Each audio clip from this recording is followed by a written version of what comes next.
25 years ago, this was the starting line for Canada's Terry Fox.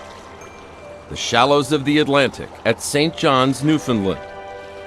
From there, he would head west, into rural provinces, through the streets of Toronto, across countless canyons, and finish near his home in Vancouver, where the sun sets into the Pacific. If I don't make it, nobody would make it. Maybe I won't make it, but if it's up to me, I think I can do it. Terry Fox was an 18-year-old from British Columbia when he was diagnosed with bone cancer in his right knee. Amputation and chemotherapy left him with an artificial leg and memories of those still in the cancer ward. Kids my age and younger, and you just can't leave something like that and try and forget it, and I couldn't anyway. I had to try and do something about it. And so he did. Terry trained on his new leg for 14 months, then told his family that he would run east to west across Canada, hoping to raise $1 million for cancer research. I said, "Why can't you run across British Columbia?" And he said, "Because not only people in BC get cancer." Well, I couldn't argue that. On April 12, 1980, at the easternmost point of Canada, it began, the Marathon of Hope. And Terry would do it by running 26 miles. A marathon, every single day. It defies logic, really. Not only running a marathon, who runs a marathon a day, let alone who runs a marathon a day on an artificial leg? It didn't matter if it was snowing, pouring rain, 90-degree Fahrenheit heat. He had to do that marathon every day. With his best friend Doug Allward and brother Daryl following in a support van, 21-year-old Terry would rise at 4 a.m. to run 12 miles, rest, then do 14 miles in the afternoon, seeking donations across lonely expanses of highway. At first, few knew of him, and donations were spotty. Terry kept running. 2 months into the Marathon of Hope, Terry entered the province of Ontario and was invited to kick off a CFL game. We came up out of the arena, and I've been thinking to myself, wouldn't it be nice if people knew who he was? And as we walked towards the sidelines, the announcer started and said, "Ladies and gentlemen, that's as far as he got." And the place went crazy.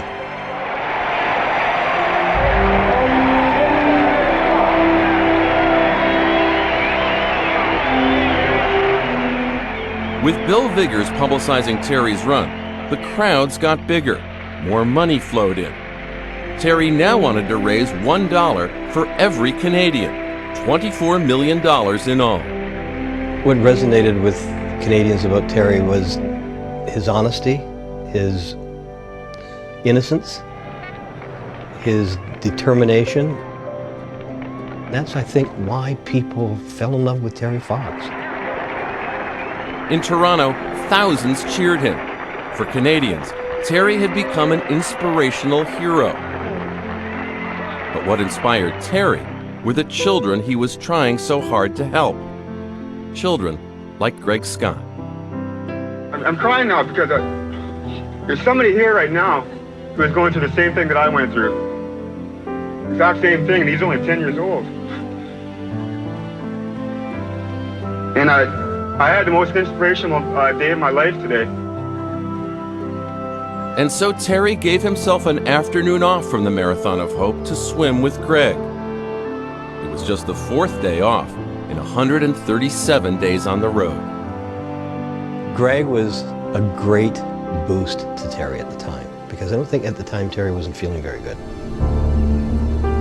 As he approached the city of Thunder Bay on September 1st, Terry Fox had run 3,339 miles, nearly the distance between Miami and Seattle. He was on this stretch of road, at this white marker, when he asked to be taken to the hospital. Thunder Bay was a surprise and shock, and we weren't expecting that. None of us were, including Terry. Doctors there examined Terry's lungs, then offered a diagnosis. The cancer had returned. He had a tumor the size of a lemon and a tumor the size of a golf ball on both sides of in both his lungs. And that's what he ran 26 miles with the day before and the day before and the day before. From a stretcher, Terry shared the news of his diagnosis. The cancer had spread, and now I've got cancer in my lungs. And we got to go home and try and do some more treatment. But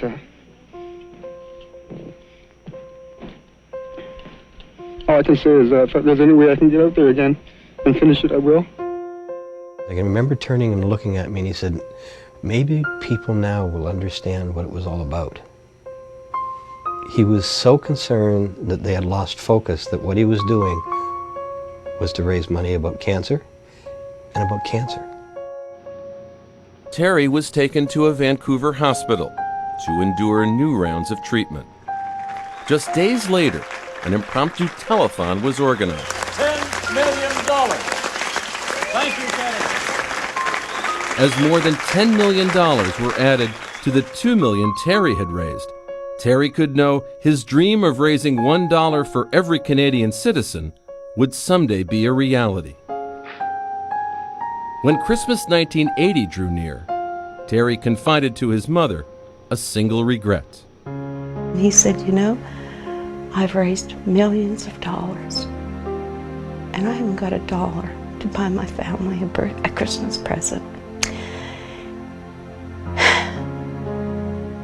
And that was really tough. So his older brother lent him some money, and Terry bought his mother a gift, this pink wastepaper basket. It would be their last Christmas together. Terry was ready to die. He knew he was dying, and he knew he wasn't going to make it, and there wasn't any sense fighting anymore. Terry Fox died on June 28, 1981. He was 22 years old. He died surrounded by love, the love of his family, all of whom were with him, and the love and prayers of the entire nation.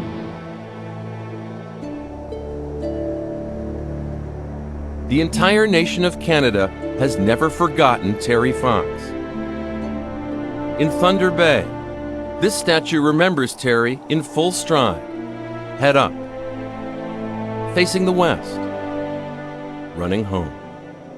You know, he said before he started the Marathon of Hope, he said, I want to try the impossible to show that it can be done.